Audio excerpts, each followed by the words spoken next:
Hi everybody, I am recording a new vlog today, and I thought I was going to talk a little bit about the issue of gay marriage, something that I've talked about before with my vlogs. I saw a really interesting show yesterday. It was an interview on Charlie Rose, and he was interviewing a leader of the Conservative Party in England, whose last name is Cameron, and he was talking about how the party there has changed its position on gay partnerships, and that party there believes now that civil unions are appropriate for anybody, whether or not that they're gay or heterosexual couples. And I thought that was really an interesting position. I couldn't just help but think about how that in this country I can't really see the Republicans, who essentially are the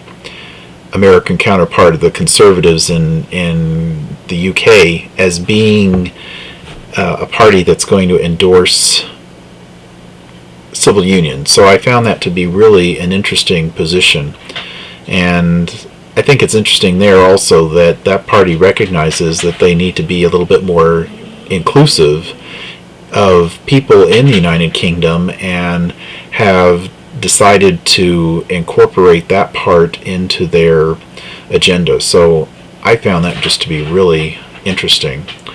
I think it'll be curious to see how recent Supreme Court cases are going to look at, or I should say cases that are before the court, to see how they are going to view the issue here in this country about gay marriage, and see if that will become an issue that the courts are going to overturn or not. But even if they do, I'm not really sure where the country is going to, the people are going to fall on that issue. It just, to me, I don't understand how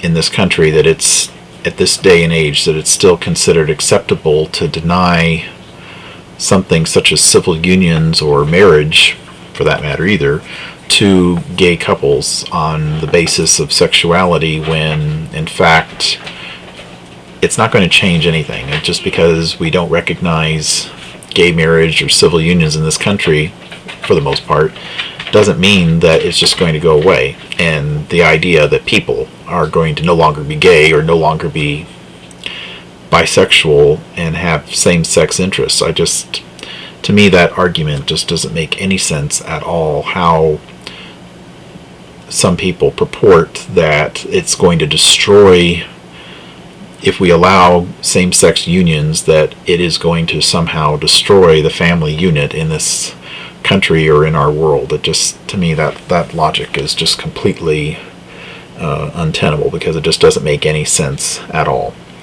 But at any rate, I think that it's kind of interesting to see where we're going to go with that in our world. I'll be curious to see if the Conservative Party in the UK is going to prevail in the coming elections they've got, that are going to be, I think, June or July, something like that. And right now the Conservative Party is ahead, apparently, in the polls against Gordon Brown, who's the current Prime Minister in the Labour Party. So I'm going to be really curious to see how that shapes up, because I think that it'll be an interesting change to see what will happen there. So I just want to talk a little bit about that, and I hope all of you are doing well, and I will talk to you later. See ya.